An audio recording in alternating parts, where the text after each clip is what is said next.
Good morning students, मैं doctor रेखा।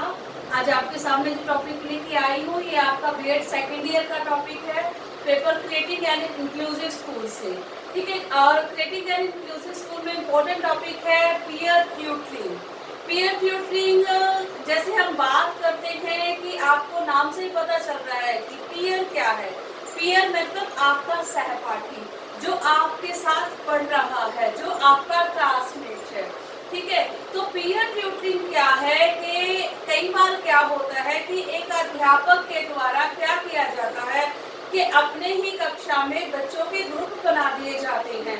Suppose करो कि एक बच्चा इंटेलिजेंट है और दूसरा जो है वो एवरेज है या फिर बिलो एवरेज है, तो उस टीचर के द्वारा क्या किया जाता है कि ऐसे बच्चे का जो बहुत अच्छा है और एक ऐसा बच्चा जो कि नॉर्मल है, एवरेज है या फिर बिलो एवरेज है, उसके साथ एक ग्रुप बना दिया जाता है, पीयर ट्यूटरिंग कर दी जाती है ताकि वो बच्चा उससे हेल्प ले सके। और that is regarding inclusive education. तो इंक्लूसिव एजुकेशन में आपको पता है कि पीयर ट्यूटरिंग की बहुत ज़्यादा इम्पोर्टेंस है। क्यों? क्योंकि एक इसमें एक ऐसा बच्चा है जो कि डिसेबिलिटी से ग्रस्त है और उस बच्चे के अंदर क्या है, थोड़ी सी इस तरह की कॉम्प्लेक्स या भावनाएं भी होती हैं, या फिर कई बार वो बच्चा टीचर से हेजिटेट करता है। बहुत टाइम ऐसा होता है कि वो खुल के टीचर से बात नहीं कर पाता, अपने आप को एक्सप्रेस भी नहीं कर पाता, अपनी प्रॉब्लम भी नहीं बता सकता। तो specially regarding inclusive education peer tutoring is must. तो अगर इंक्लूसिव एजुकेशन की बात करें तो बहुत सारे ऐसे कंसेप्ट्स हैं जो पीयर ट्यूटरिंग के द्वारा कराए जाते हैं। तो peer tutoring is one to one instruction. जैसे हम बात करते हैं कि it is an educational practice in which one to one instruction is given to the child. One to one instruction दी जाती है चाइल्ड को, यानी कि दो बच्चों का ग्रुप बनाया जाता है अक्सर पीयर ट्यूटरिंग के दौरान। एक वो बच्चा जो इंटेलिजेंट है, बहुत अच्छा बच्चा है, ठीक है, और एक वो बच्चा जो कि एवरेज है या फिर बिलो एवरेज है। उसको कंसेप्ट सिखाने के लिए पीयर ट्यूटरिंग की इम्पोर्टेंस बढ़ाई जाती है या फिर उसका हम साथ लेते हैं। तो उसके बाद अगर हम बात करें पीयर ट्यूटरिंग की, तो इंडियन कंडीशंस में जो पीयर ट्यूटरिंग है इतनी ज़्यादा सक्सेसफुल नहीं हो पाई है जितने कि ये बाहर आम जो अन्य देश हैं उनमें कराई जाती है या फिर वहाँ पर ज़्यादा सक्सेसफुल है। तो पीयर ट्यूटरिंग एक इम्पोर्टेंट कंसेप्ट है और जैसे मैंने आपको बताया कि रिगार्डिंग इंक्लूसिव एजुकेशन इसकी बहुत ज़्यादा इम्पोर्टेंस है। इसमें क्या है कि एक तो ये वन टू वन इंस्ट्रक्शन है जो बच्चे को बच्चे से दी जाती है। मैंने आपको ये भी बताया कि कई बार बच्चा हेजिटेशन महसूस करता है टीचर से बात करने के लिए, टीचर से पूछने के लिए, तो वो अपने सहपाठी से, अपने पीयर से फ्रैंक होकर बात कर सकता है और जो भी उसकी प्रॉब्लम है उनको डिस्कस भी कर सकता है। ठीक है, और पीयर ट्यूटरिंग जो है वो किसी चीज़ के भी रिगार्डिंग हो सकती है, हैंड राइटिंग के रिगार्डिंग हो सकती है, सुलेख के जिसकी हमने बात करी, ठीक है, कम्युनिकेशन के रिगार्डिंग हो सकती है, सोशल स्किल्स के रिगार्डिंग हो सकती है। तो कम्युनिकेट जो ये पीयर ट्यूटरिंग है वो आप किसी भी एरिया सेलेक्ट करके उस एरिया में पीयर ट्यूटरिंग दे सकते हैं। ओके स्टूडेंट्स, इसमें मैंने आपको बात करी कि ऑलमोस्ट होता क्या है कि आप ही का क्लास का एक बच्चा, आपका ही साथ पढ़ने वाला एक स्टूडेंट होता है, लेकिन कई बार हम एक सीनियर बच्चे को जो आपकी क्लास से सीनियर है उसको भी अपॉर्चुनिटीज दे देते हैं पीयर ट्यूटरिंग के लिए। तो it's up to a teacher, ये एक टीचर पे डिपेंड करता है कि आपका ग्रुप किस तरह से बनाया जाता है। ठीक है, अब पीयर ट्यूटरिंग के बारे में डिटेल में जानकारी लेते हैं। तो देखिए कि पीयर ट्यूटरिंग मैंने आपको बताया, it is the educational practice in which one to one instruction is given to the child. One to one instruction दी जाती है एक बच्चे को, तो ये एक ऐसी एजुकेशनल प्रैक्टिस है, it's a part of education. Okay students, then what is the objective of peer tutoring? इसके उद्देश्य क्या है, क्यों कराई जाती है peer tutoring? And regarding inclusive education specially हम बात कर रहे हैं कि why peer tutoring is necessary. Okay, when we are talking about inclusive education, then peer tutoring is very necessary because the cognitive domain, objectives of the peer tutoring are cognitive domain, social domain, psychomotor domain. What do you mean by cognitive domain? Cognitive मतलब संज्ञानात्मक, जो आपका पक्ष है, domain होते हैं आपके पक्ष। संज्ञानात्मक पक्ष का अर्थ है कि सपोज करो एक बच्चा जो किसी भी तरह की प्रॉब्लम से ग्रस्त है या स्पेशल स्कूल से आया है, उसके जो कॉग्निटिव एस्पेक्ट है ना, सपोज करो चीजों, कॉग्निटिव मतलब संज्ञानात्मक ज्ञान, चीजों को पहचानने की क्षमता, ठीक है, उनको रिकॉग्नाइज करना, उनको देखना, उनको पहचानना। तो कई बार बच्चे में ये क्षमताएं नहीं होती या फिर बहुत कम होती हैं, तो उस डोमेन का जो है बहुत ज़्यादा जो डेवलपमेंट है वो पीयर ट्यूटरिंग के द्वारा की जा सकती है। कॉग्निटिव डोमेन, जिसको हम संज्ञानात्मक पक्ष भी कहते हैं, कि चीज़ों को जो थिंग्स हैं हमारे आसपास उनको रिकॉग्नाइज करने की क्षमता, उनको पहचानने की क्षमता। Then social domain, social domains means, क्योंकि human being is a social animal, social beings हैं हम लोग, तो बीइंग अ सोशल बीइंग, तो ये हमारे लिए जरूरी है कि हम सोसाइटी में रहकर सोशली इंटरेक्ट करें, लोगों से मिले जुले, उनसे व्यवहार सीखें, ठीक है, उनसे बातचीत करें। तो पीयर ट्यूटरिंग में जब एक बच्चा पीयर ट्यूटरिंग करता है दूसरे स्टूडेंट के साथ, दूसरे बच्चे के साथ, तो उसमें क्या है, उसका जो सोशल डोमेन है वो बहुत ज़्यादा उभर कर आता है, बहुत ज़्यादा इफेक्टिव हो जाता है। कई बार जो उसमें ऐसी स्किल्स है कि वो हेजिटेशन महसूस करता है सोशल स्किल्स के दौरान, तो वो हेजिटेशन भी उसकी रिमूव हो जाती है। देन साइकोमोटर डोमेन, साइकोमोटर की हम मनोदैहिक की हम बात करें तो उसमें क्या है, सपोज करो बच्चे को आपने हैंड राइटिंग सिखानी है, ठीक है, एक ट्यूटर और ट्यूटी, ट्यूटर वो है जो सिखाने वाला है और ट्यूटी वो है जो सीखने वाला है, ठीक है। एक ट्यूटर और ट्यूटी का रिलेशनशिप क्या है, अब देखिए जैसे बच्चे को ट्यूटर ने हैंड राइटिंग सिखानी है ट्यूटी को, तो वो क्या करता है, उसको हैंड राइटिंग के लिए प्रैक्टिस कराता है, उसकी हैंड राइटिंग के लिए एक अलग से नोटबुक लगवाता है, उसकी हैंड राइटिंग को चेक करता है, तो उससे क्या होगा, उसका साइकोमोटर डोमेन, यानी कि जो उसकी कार्य करने की क्षमता है। मोटर एक्टिविटीज तो आपको पता है, आप खड़े होकर कोई भी काम कर सकते हैं, कहीं पर भी आ जा सकते हैं, ठीक है, तो इन एक्टिविटीज को हम क्या कहते हैं, मोटर एक्टिविटीज। तो इन कार्य को करने की जो क्षमता है वो हमें पीयर ट्यूटरिंग के द्वारा मिलती है। तो ये 3 डोमेन के लिए बहुत ही आवश्यक है पीयर ट्यूटरिंग। ये ऑब्जेक्टिव है पीयर ट्यूटरिंग के बच्चे को कॉग्निटिव डोमेन को मजबूत करना, बच्चे के सोशल डोमेन को मजबूत करना, बच्चे के साइकोमोटर डोमेन को मजबूत करना, यानी कि इन सभी पक्षों को मजबूत करना। ऐसे बच्चे जो कि इंक्लूजन में आए हैं, ऐसे बच्चे जो कि स्पेशल स्कूल से आए हैं, ऐसे स्टूडेंट जिनकी भी एक स्पेशल नीड है रिगार्डिंग दो स्टूडेंट्स। ओके स्टूडेंट, तो ऑब्जेक्टिव के बाद हम बात करते हैं कैरेक्टरिस्टिक्स की, कि विशेषताएं क्या क्या है पीयर ट्यूटरिंग की, एक सहपाठी शिक्षण की, एक ऐसा बच्चा जो आपकी क्लास का है, ठीक है, तो एक ऐसा बच्चा जो जिसके साथ आपका टीचर ने एक पेयर बनाया है, ग्रुप बनाया है कि आपको ये चीज़ बहुत अच्छे से आती है और आप अपने साथ वाले बच्चे को ये चीज़ सिखाओगे, ठीक है, वो कोई भी एस्पेक्ट हो सकता है, तो उसकी क्या क्या विशेषताएं हैं। तो सबसे पहली विशेषता की हम बात करें, इजी इन एग्जीक्यूशन, इसके लिए आपको बहुत ज़्यादा मटेरियल की रिक्वायरमेंट नहीं होती। अगर आप इसको एग्जीक्यूट करना चाहते हैं तो एक टीचर अपने लेवल पर पीयर ट्यूटरिंग को अपनी क्लास में एग्जीक्यूट कर सकता है। Okay students, then 1-to-1 assistant, इसमें क्या है कि एक बच्चा असिस्ट कर रहा है और दूसरे को असिस्ट कर रहा है, एक ट्यूटर है अपनी ही क्लास का और दूसरा ट्यूटी है। मैंने आपको कहा कि ये अपनी क्लास का भी हो सकता है और ये एक सीनियर स्टूडेंट भी हो सकता है। One is tutor and second is tutor. Okay, the person who is giving the instructions, ठीक है, that is tutor, and the person who is taking the instructions, that is tutor. Okay students, next देखिए active participation of student, yeah, because students जो है वो 2 students are there only, tutor and tutor, तो वो क्या करते हैं, active participation करते हैं, एक दूसरे के साथ वो इंटरेक्शन करते हैं और एक्टिवली अपनी जो हेजिटेशन है उनको रिमूव कर सकते हैं। Then remedial teaching, what do you mean by remedial teaching. अब हम बात करते हैं, सपोज करो एक मैं आपको एग्जांपल देती हूँ कि सपोज कीजिए कि एक टॉपिक है आपका नाउन, और नाउन में एक बच्चे को बहुत ज़्यादा प्रॉब्लम है, उसको समझ में नहीं आ रहा है, और जब भी नाउन से रिलेटेड क्वेश्चंस आते हैं तो वो बच्चा हमेशा गलती करता है। तो टीचर क्या करता है, एक रेमेडियल फ्रेम बनाता है। रेमेडियल फ्रेम का मीनिंग क्या है कि एक टीचर 10 क्वेश्चंस बनाएगा और वो 10 के 10 क्वेश्चंस जो होंगे वो नाउन से ही रिलेटेड होंगे।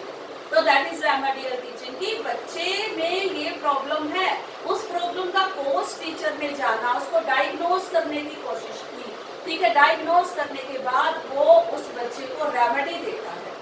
जैसे आप डॉक्टर के पास जाते हैं, डॉक्टर क्या करता है, थर्मामीटर से आपका फीवर चेक करता है। चेक करने के बाद फिर आपके टेस्ट कराए जाते हैं कि किस टाइप का टेस्ट आपको है, और फिर जो आपका टेस्ट में रिपोर्ट आती है उन्हीं के बेसिस पर आपको मेडिसिन दे दी जाती हैं। तो ये जो मेडिसिन दी जाती है, these are the remedial teaching. Okay, तो रेमेडियल टीचिंग है ये एक उन बच्चों के लिए जिनमें इस तरह की प्रॉब्लम है, उन बच्चों के लिए जो अपने आप को सोशली स्टैब्लिश नहीं कर पा रहे हैं। Okay students, next child centred approach. हम बात करते थे आज की अप्रोच कैसी अप्रोच है, आज किस अप्रोच को लेकर टीचर पढ़ा रहा है। Today approach is not a teacher centred approach. अगर हम आज की अप्रोच की बात करें तो today's approach is child centred approach, यानी कि बच्चे पर केंद्रित है सारी चीजें, सारा पाठ्यक्रम बच्चे के इंटरेस्ट पर, बच्चे के एप्टीट्यूड पर, बच्चे की हर चीज पर वो चीज केंद्रित है, वो फोकस है। मेन फोकस क्या है, बच्चा है, स्टूडेंट है। तो जो चाइल्ड का ध्यान इसमें पीयर ट्यूटरिंग में रखा जाता है, तो ये एक ऐसी अप्रोच है that is child centred approach. Next characteristics is academic and social development. Academic, मैंने आपको कहा था कि एकेडमिक तो बच्चे जहाँ पर वीक है, वो किसी सब्जेक्ट में वीक है, किसी भी टॉपिक में उसको प्रॉब्लम है, कहीं पर भी कोई दिक्कत है, तो वहाँ पर वो चीजें, वो एस्पेक्ट जो है वो बच्चे का क्या हो जाता है, स्ट्रॉन्ग हो जाता है। एंड सोशली भी जैसे बच्चे कई बार क्या है कि इस तरह के जो स्टूडेंट्स हैं वो हेजिटेशन करते हैं, बहुत ज़्यादा हेजिटेट करते हैं, टीचर के सामने बात नहीं कर पाते, बोल नहीं पाते, सोसाइटी में सबके सामने नहीं बात कर पाते, अपने आप को रख नहीं पाते, अपने आप को प्रेजेंट नहीं कर पाते, अपने आप को एक्सप्रेस नहीं कर पाते, तो वो सारी हेजिटेशंस जो है वो पीयर ट्यूटरिंग से रिमूव हो सकती हैं। Next is opportunities to respond.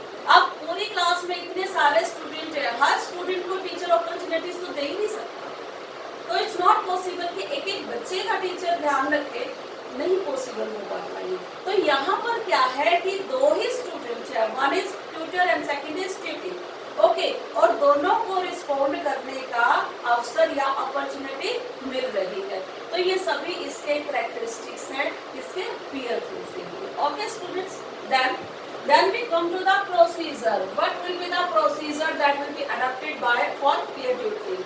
Okay, then procedure की अगर हम बात करें तो firstly identify the topic. मैंने आपको कहा कि एक स्टूडेंट है उसको हमेशा नाउन में प्रॉब्लम है, तो टीचर क्या करेगा, teacher will identify the problem कि इस स्टूडेंट को किस सब्जेक्ट में, किस टॉपिक में दिक्कत है, क्या प्रॉब्लम है। ओके, तो उसमें क्या करेगा, आइडेंटिफाई द टॉपिक। टीचर एक टॉपिक को सिलेक्ट करके देगा और आइडेंटिफाई करेगा, और उसके बाद वो ट्यूटर को ट्रेनिंग भी देगा, बताएगा उसको कि आपने ये टॉपिक जो है ये स्टूडेंट को पढ़ाना है। असाइन द इंस्ट्रक्शंस मटेरियल, ये टीचर ये भी बताएगा कि किस तरह के इंस्ट्रक्शनल मटेरियल, अनुदेशनात्मक जो सामग्री है उसका प्रयोग आपने करना है। किस किस तरह की अनुदेशनात्मक सामग्री का, आपने बोर्ड का यूज करना है, आपने मार्कर का यूज करना है, किस चीज का आपने चार्ट का यूज करना है, या आपने किस रियल ऑब्जेक्ट के थ्रू इस बच्चे को पढ़ाना है। तो वो जो इंस्ट्रक्शन मटेरियल है वो भी टीचर ही इंस्ट्रक्ट करेगा, ट्यूटर को ये बताएगा कि इस तरह के इंस्ट्रक्शन मटेरियल जो है वो आप यूज कर सकते हैं। Okay students, next train peer tutor. उसके बाद वो जो पीयर ट्यूटर है उसको ट्रेनिंग देगा। ट्रेनिंग ऐसे नहीं कि हम किसी भी स्टूडेंट को कह देते हैं कि चाहिए आप इसको पढ़ाइए, नो, उसमें क्या है कि प्रॉपर ट्रेनिंग दी जाती है। पहले जो आपका पीयर ट्यूटर है, जो आपका ट्यूटर है, उसको पहले टीचर के द्वारा ट्रेनिंग दी जाती है, टॉपिक दिया जाता है, टॉपिक दिए जाने के बाद फिर स्टूडेंट को ट्रेनिंग दी जाती है कि इस तरह से आपने इन इंस्ट्रक्शंस मटेरियल का यूज करके आपने इन स्टूडेंट्स को पढ़ाना है, तो proper training is also required. Okay students, then practice for teaching, और फिर उस बच्चे को टीचर के द्वारा जो ट्यूटर बनाया गया है उसको प्रैक्टिस करवाई जाती है टीचिंग के लिए कि पढ़ाना कैसे है, किस तरह से पढ़ाना है। Next feedback learning to tutor, उसके बाद जो ट्यूटर है उसको फीडबैक लर्निंग भी दी जाती है, और वो ट्यूटी भी दे सकता है फीडबैक लर्निंग की, ठीक है सर या मैम मुझे ये कंसेप्ट है, ये पहले नहीं आता था लेकिन अब बहुत अच्छे से कंसेप्ट क्लियर हो गया है। वो फीडबैक एक ट्यूटर को एक टीचर भी दे सकता है अगर वो देखता है कि बच्चे में बहुत ज़्यादा परिवर्तन है, या बच्चे की जो कंसेप्चुअल नॉलेज थी वो पहले पुअर थी लेकिन अब वो बच्चा उस कंसेप्ट पर उसकी मास्टरी हो गई है, तो वो फीडबैक उनको भी दी जा सकती है। Next, monitoring the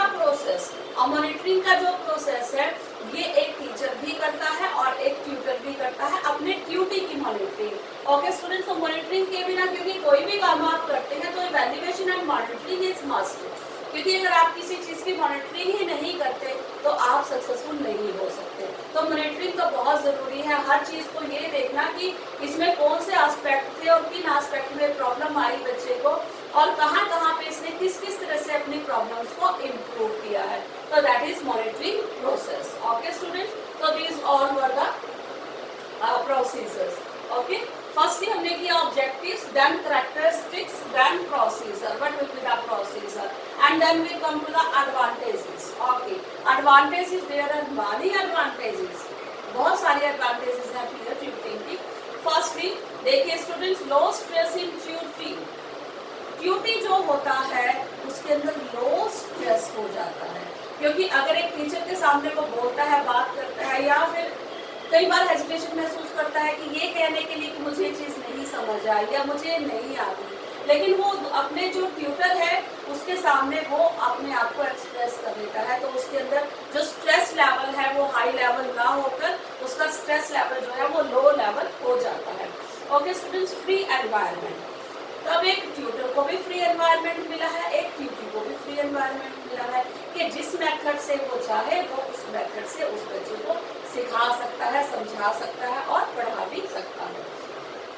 then social interaction, अब मैंने कहा कि सोशली ये बच्चे जो होते हैं, जो डिसेबल स्टूडेंट्स की अगर हम बात करें तो सोशल इंटरेक्शन में अब लगभग ऐसा होता है कि ये बच्चे पुअर होते हैं।